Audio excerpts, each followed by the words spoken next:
bagaimana ceritanya kalau ada ulama gadungan? Apakah ulama gadungan yang dimaksud itu juga boleh dijebloskan ke penjara gara-gara dia adalah ulama palsu? Saya tidak menuduh seseorang, tetapi mari kita berdiskusi karena kemarin itu ada sebuah kejadian yang juga cukup unik.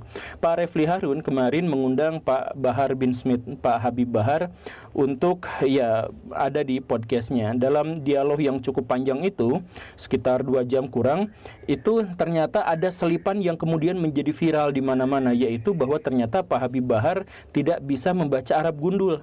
Jadi pas diminta membaca, gagap sekali gitu, panik gitu. Gimana ya? Ya begitulah seperti itu ya. Agak gagap. Kemudian saya baca terjemahannya saja ya, Arabnya soalnya nanti lama gitu ya. Tapi pada akhirnya ya karena situasi dan kondisi jadi dibaca juga Arabnya. Cuman yang agak uniknya itu adalah selain sangat belepotan, sangat gelagapan, ternyata membacanya juga dari kiri ke kanan sama seperti orang membaca huruf Latin gitu. Ini kan benar-benar aneh loh, kok bisa seperti itu gitu. Bagaimana ceritanya ada seorang pemimpin pondok pesantren dengan ribuan santrinya ternyata tidak bisa baca Arab gundul. Saya mohon maaf ya. Jadi maksud tidak bisa baca Arab gundul itu yaitu karena hurufnya benar, dibacanya benar, tapi kata-katanya itu jadi terbalik semuanya gitu. Dan ini tentu saja menjadi sangat viral, dan khususnya ada banyak sekali, saya melihat ada puluhan santri yang kemudian mereaksi video itu ya, dan kemudian memberikan penjelasan bahwa cara baca yang benar itu adalah seperti ini dan seperti ini begitu ya. Nah, jadi sekarang kalau misalkan kita cari kriteria ulama itu seperti apa, mari kita sama-sama menelaah apakah Pak Habib Bahar masuk ke dalam kategori ulama. Maksudnya adalah kalau keulamaan itu dilihat dari bagaimana akhlaknya, saya mohon maaf ya, kita objektif saja. Kita melihat bahwa Pak Habib Bahar itu sering flexing, sering menampilkan dia punya motornya keren banget, mobilnya sport yang keren banget, harta kekayaan, dia sering menampilkan diri dilayani oleh orang lain yang menunjukkan bahwa betapa dirinya itu sangat kaya ya? Dan lain sebagainya. Kemudian beliau juga kata-katanya luar biasa kasar yang menurut syariat Islam jelas itu terlarang. Bahkan ada sebuah hadis yang menjelaskan bahwa itu ciri-ciri bukan orang Islam. Jadi ciri orang Muslim itu adalah berkata lembut. Jadi kalau misalkan berkata kasar itu adalah bukan orang Muslim gitu ya. Dan lain sebagainya gitu. Ada banyak sekali seperti itu. Nah, kemudian beliau juga berkali-kali masuk ke pengadilan gara-gara misalkan melakukan penganiayaan dan sebagainya. Nah, jadi dalam konteks akhlak kayaknya kita susah untuk bisa menemukan kriteria ulama yang pas pada diri beliau itu. Kalau misalkan kita juga melihat bahwa kriteria ulama itu dilihat dari keilmuannya, maka kita juga tidak menemukan itu karena sudah terbukti ternyata membaca Arab gundulnya juga terbalik.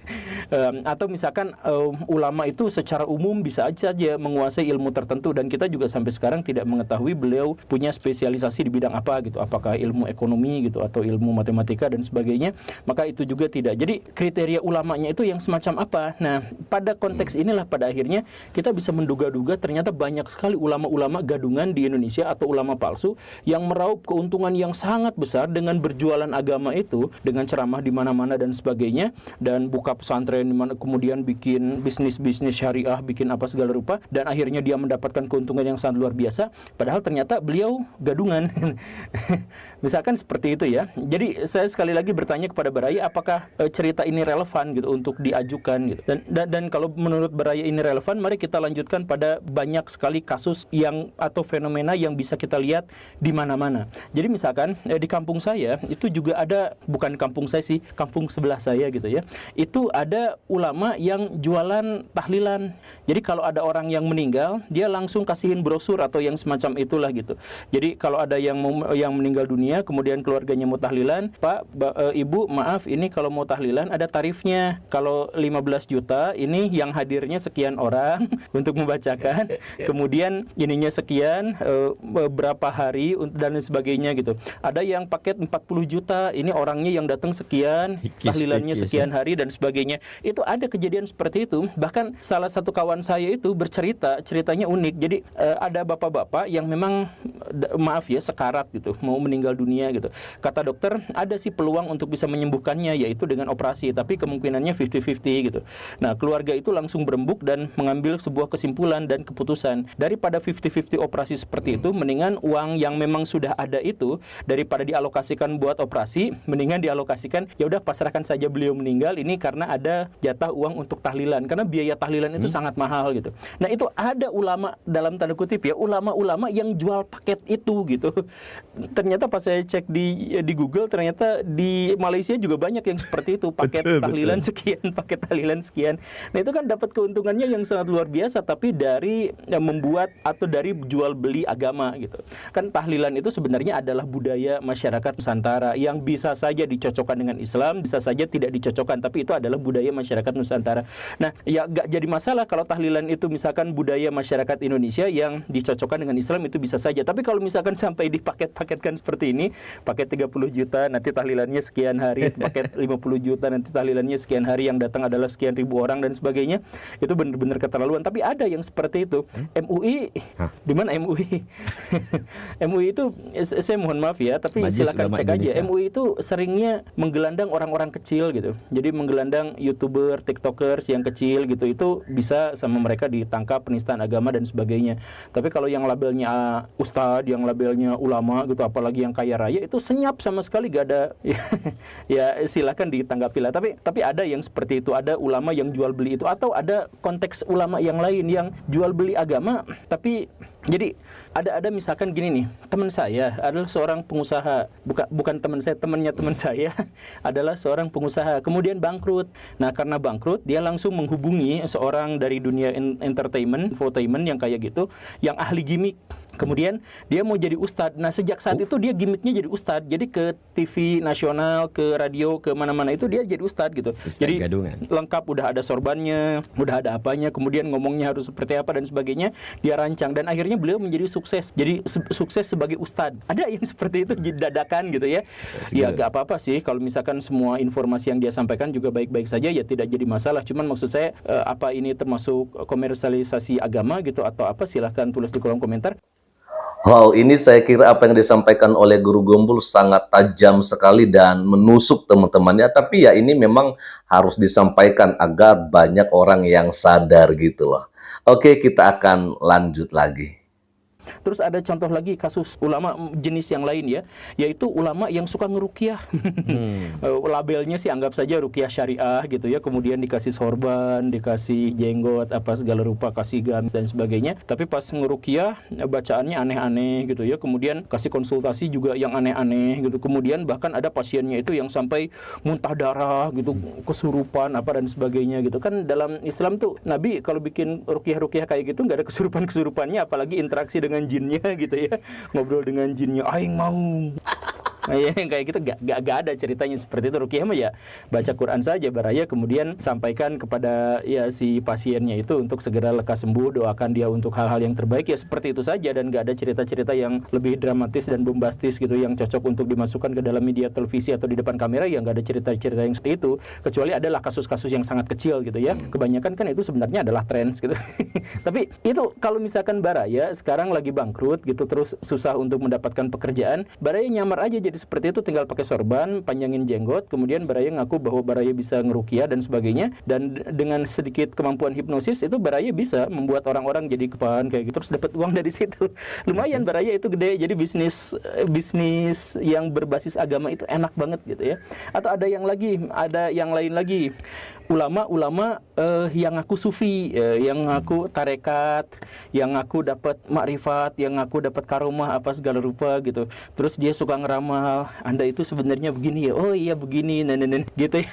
Nah itu juga ya, kalau misalkan baraya mereka yang ngaku tasawuf itu, kalau misalkan bikin pengajian itu luar biasa, itu dapat keuntungannya yang sangat luar biasa gitu. Tapi pengajiannya itu bukan pengajian belajar agama Islam gitu, bukan belajar peradaban, bukan belajar tentang hal-hal yang bermanfaat gitu, tapi belajar wirid yang aneh-aneh gitu. Terus di kuburan itu sampai sholawatan, sampai tahlilan, tapi gimana gitu dengan gerakan-gerakan yang aneh gitu, bahkan ada yang parkur. emang ajaran agama Islam seperti itu, tapi di kuburan banyak sekali sampai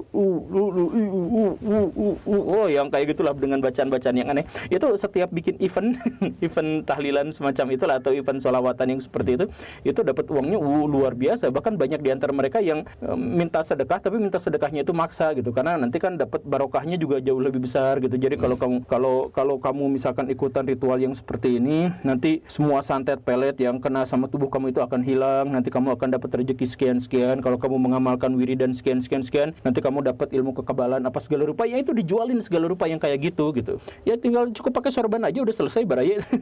Baraya kenal kan yang kemarin viral itu, yang rambut yang gondrong itu kan, yang berantem sama pesulap merah. Ya kan Quran nggak bisa apa nggak bisa gitu, tapi kan bisa jadi dapat uang yang sangat besar gitu dengan buka padepokan atau pesantren atau yang semacam itu, dan menggiurkan. Makanya sekali lagi saya saranin buat baraya yang bangkrut, yang jatuh miskin, yang semacam itu, baraya bisa cobalah bisnis di dunia yang jual-jual atau yang mengeksploitasi agama itu. Insya Allah baraya akan dapat keuntungan yang sangat luar biasa gitu. Ini mah jadi ya, ulama gadungan ya memang disebut ulama gadungan ya nggak apa-apa, tapi kan pengadilannya di akhirat bisa. Jadi nanti baraya menjelang mati tobat duluan gitu. Nah sekarang dapat keuntungannya aja yang besar gitu. Gadungan ini fake ya? Fake. Iya, tapi banyaklah kejadian-kejadian yang seperti ini.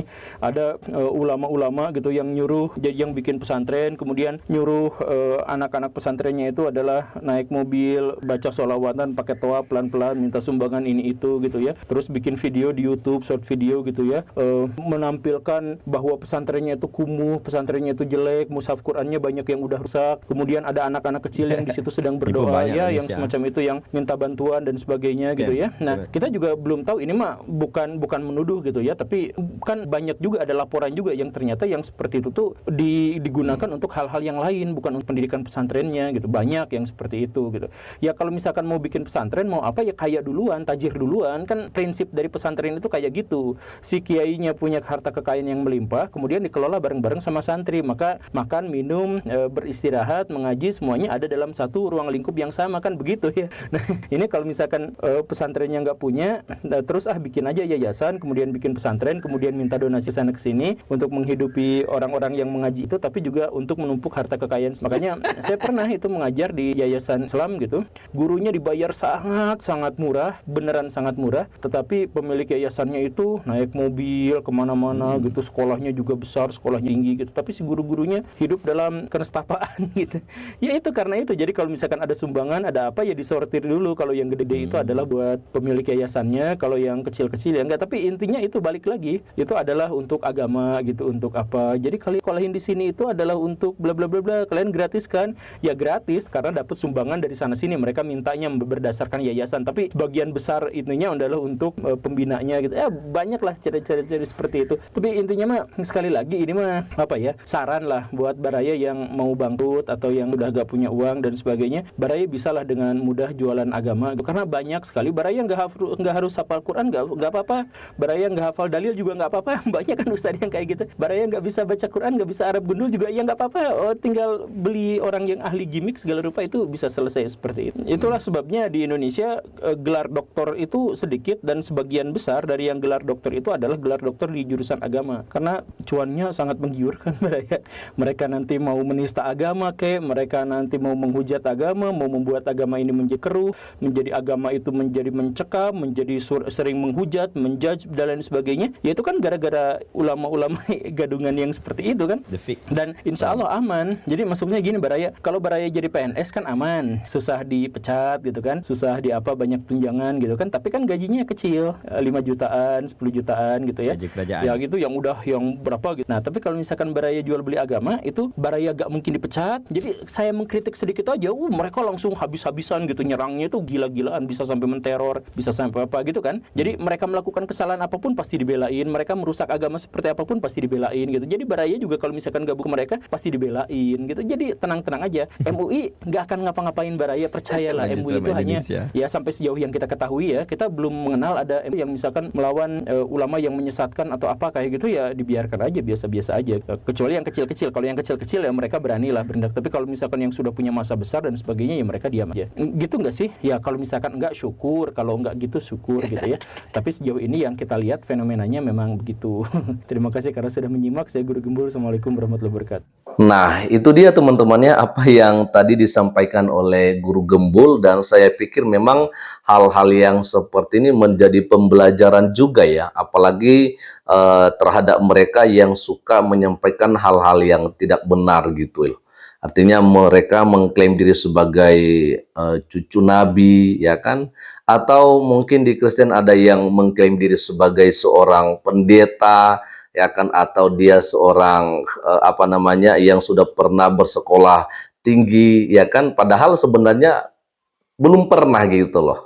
Saya teringat dengan seorang kainama yang memang dia ini suka pelin-pelan begitu teman-teman ya, karena di video yang satu dia mengatakan dia pernah sekolah tinggi di STT Jakarta, tapi di video yang lain dia malah juga bilang bahwa saya nggak pernah sekolah gitu loh.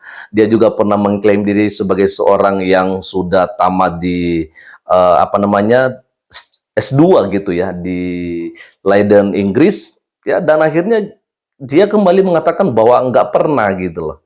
Lalu kemudian yang terakhir dia mengatakan saya pernah tamat S3 di Haifa, Israel, dan di video terpisah dia juga mengatakan bahwa belum pernah gitu loh. Jadi saya pikir memang orang-orang yang seperti ini pun harus bisa mengoreksi diri ya. Jangan sombong lah, nggak perlu sombong-sombong kita. Tapi saya teringat ya dengan apa yang pernah disampaikan juga oleh Yesus di dalam Matius pasal 7 ya, bahwa nantinya memang akan muncul nabi-nabi palsu dan juga mesias-mesias palsu. Artinya akan muncul banyak orang yang menyampaikan berita tentang kebohongan, ya, bukan kebenaran. Jadi kalau misalnya kita kedapatan orang-orang yang seperti begitu, baik kita sebagai Kristen dan juga Muslim, ya anggap aja itu adalah sebagai penggenapan daripada firman Tuhan atau apa yang pernah dinubuatkan sebelumnya. Karena memang akan muncul orang-orang yang akan menyampaikan kebohongan-kebohongan begitu loh ya. Oke teman-teman, jadi saya pikir itu aja yang bisa saya bagikan kepada kita semua pada kesempatan ini. Dan teman-teman silakan juga memberikan komentarnya terhadap apa yang pernah dan sudah disampaikan oleh Guru Gembul tadi di video yang kita sudah tonton bersama. Ya, selamat sore menjelang malam. Tuhan Yesus memberkati kita semua. Shalom.